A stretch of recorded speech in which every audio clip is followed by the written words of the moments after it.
நான் தான் இன்னமே guardian of strait of Hormuz அப்படின்றத டொனால்ட் ட்ரம்ப் சொல்லியிருக்காரு. இன்னமே இந்த ஸ்ட்ரைட் ஆஃப் ஹார்மோஸை நான் மட்டும்தான் ப்ரொடெக்ட் பண்ணுவேன், நான் மட்டும்தான் இந்த ஸ்ட்ரைட் ஆஃப் ஹார்மோஸையே டோல்கேட்டா மாத்துவேன். அதாவது நம்ம இப்ப டோல் பூத்ல எல்லாம் போகும்போது காரை ஓட்டிட்டு போகும்போது என்ன நடக்குது, அவங்க வந்து டைரக்டா ஸ்கேன் பண்ணி ஒரு அமௌண்ட் நம்ம அக்கௌண்ட் எடுத்துட்டு போப்பான்னு சொல்லி அமுச்சு விட்டுறாங்க இல்லையா. அதை வந்து டொனால்ட் ட்ரம்ப் இனிமே பண்ணுவேன்னு சொல்லி இருந்திருக்காரு.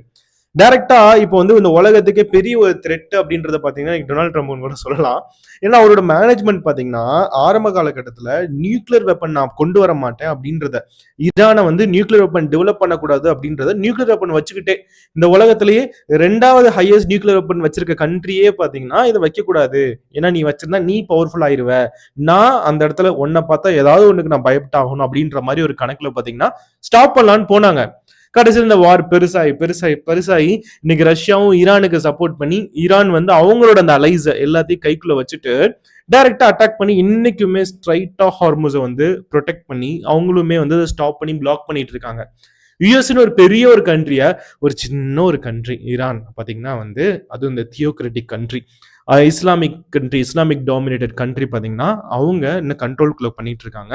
ஸோ இது எல்லாத்துக்கும் மேல இந்தியாவில் பாத்தீங்கன்னா தினமும் 1000 கோடிக்கு மேல நிறைய லாஸ் நடந்துட்டு இருக்குங்க. தமிழ்நாடும் மிகப்பெரிய லெவலில் இது அஃபெக்ட் ஆகுது. இந்தியாவோட ஜிடிபி இந்த போர் நடக்கிறதுனால 7.7% இருந்து 6.7% ஆயிருக்கு. 1% வந்து கம்மியா இருக்குங்க. நம்ம இந்தியர்கள் நிறைய அஃபெக்ட் ஆயிருக்காங்க. எல்லாத்துக்கும் மேல இந்தியனோட உயிர்கள் எல்லாம் போயிட்டு இருக்கு. இதுவரையும் இந்த பிப்ரவரி 28 இருந்து 2026 இருந்து இன்னைக்கு வரையும் 12 இந்தியர்களுக்கு மேல இறந்திருக்காங்க.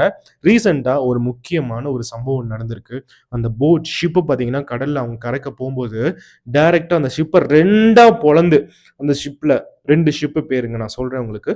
அதுல பாத்தீங்கன்னா ஒரு இந்தியன் ரீசெண்டா ஒரு 5 நாளைக்கு முன்னாடி இறந்திருக்காங்க. இது எல்லாத்தையும் டீட்டெயிலா பார்க்க போறோம். ஸோ இன்னைக்கு யூஎஸ்ஏ வந்து திரும்பவும் அட்டாக் பண்ண ஆரம்பிச்சிருக்காங்க ஈரானை. எந்தெந்த இடத்துல அட்டாக் பண்ணியிருக்காங்க, இன்னைக்கு அந்த போரோட நிலைமை என்னாச்சு, ஆல்ரெடி தான் எம்ஓஏ சைன் பண்ணியாச்சுப்பா.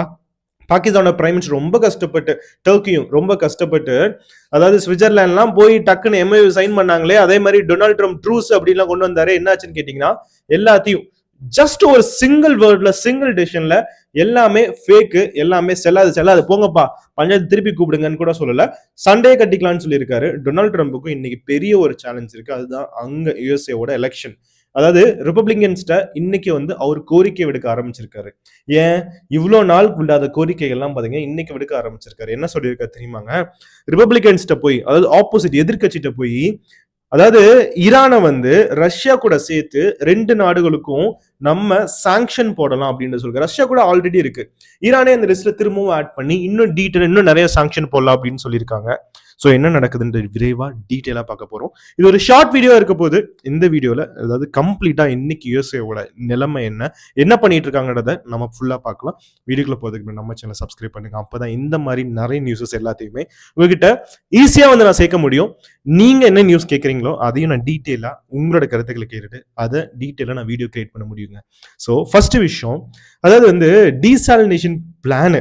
அதுல பாத்தீங்கன்னா இப்ப ரீசெண்டா யூஎஸ்ஏ வந்து அட்டாக் பண்ண ஆரம்பிச்சிருக்காங்க. பில்டிங் அடிக்கிறாங்க, ஸ்கூல் அடிக்கிறாங்க, எல்லாத்துக்கும் மேல நீ குடிநீரையும் அந்த ஃபுட் ப்ரொடக்ஷன் எல்லாத்தையுமே அடிக்க ஆரம்பிச்சிட்டு இருக்காங்க. ஸோ ஈரானை கம்ப்ளீட்டா டெஸ்ட்ராய் பண்ணும் அப்படின்ட்டு இருக்காங்க. ஆனா ஈரானும் சும்மா வர்றதா இல்லைங்க. ஈரானும் கம்ப்ளீட்டா அவங்களும் திரும்ப அடிச்சிட்டு இருக்காங்க. இப்ப என்ன நடக்குது, யுஏஇ துபாய்லாம் இருக்குல்ல, அந்த இடத்துல வந்து யுஏஇன்ற ஒரு கண்ட்ரி இருக்கு இல்லையா, அந்த கண்ட்ரில இருக்க 2 கப்பல் பாத்தீங்கன்னா கிராஸ் ஆகி போயிட்டு இருக்கு. கப்பலோட நேம் பாத்தீங்கன்னா மும்பாஷா அல் பஹியா அப்படின்ற கப்பல். இது வந்து ஒரு போர் கப்பல்லாம் கிடையாது, பிளாக் இருக்கனால. இது வந்து ஒரு சிவிலியன் கப்பல், சாமானிய ஒரு மக்கள் போற கப்பல். நம்ம ஆளுங்க தான் மக்கள் போற கப்பலா தொலைவி பிடிச்சு தானே அடிப்பாங்க. இதே தான் நடந்திருக்கு. இந்த இடத்துல போயிட்டு இருக்கும் போது அந்த கப்பலை 2ஆ உடைச்சு அதுல இருக்க ஒரு இந்தியன் ஸ்பாட் அவுட்டுங்க மொம்பாசால. ஸோ ஓவராலா அடுத்து அங்க இருக்க கப்பலுக்கு அந்த க்ரூ மெம்பர்ஸும் நிறைய அடியே இருக்காங்க. நிறைய பேர் 8 மெம்பருக்கு மேல இறந்திருக்காங்க மொம்பாசால அந்த ஒரு டியூரேஷன்ல மட்டும். ஸோ ஓவராலா மற்ற நிறைய பேர் வந்து அடியே இருக்காங்க. இதே மாதிரி யுஏஇயோட மினிஸ்ட்ரி ஆஃப் டிஃபென்ஸ் என்ன பண்ணியிருக்காரு, ஈரானுக்கு வந்து ஒரு பெரிய ஒரு கண்டனத்தை தெரிவிச்சிருக்காரு. திரும்பவும் நாங்கள் அட்டாக் பண்ணுவோம்ப்பா, ரெடியா இருந்துக்கோன்னு சொல்லி இருந்திருக்காரு. அதே மாதிரி இந்தியாவும் என்ன பண்றாங்க, கண்டனம் தெரிவிச்சுக்கிட்டே இருக்காங்க. ஆனா இன்னைக்கு இந்த ஜியோ பாலிடிக்ஸ் பாத்தீங்களா, ஒரு நாடு பவர்ஃபுல்லா இருக்கோ பவர்ஃபுல்லா இல்லையோ எல்லாத்துக்குள்ள நடுநிலையுமே கண்டனம் தெரிவிக்காம இந்தியாவுமே பாத்தீங்கன்னா யுஎஸ்ஏ அட்டாக் பண்ணதுக்கும் சேர்ந்து ஈரானியே வந்து சில நேரம் கண்டனம் தெரிவிப்பாங்க. ஏன்னா யுஎஸ்ஏ கூட ட்ரேட் இருக்கு. இந்த யூடியூப் நீங்க பார்த்துருந்தா கூட இன்னைக்கு யுஎஸ்ஏ அது காரணம். ஸோ எக்கானமின்றது எல்லாத்துக்குமே ரொம்ப இம்பார்ட்டண்டா இருக்கு. இதுல என்ன பண்றாங்க, இன்னும் இந்தியாவும் கண்டனம் தெரிவிச்சிருக்காங்க.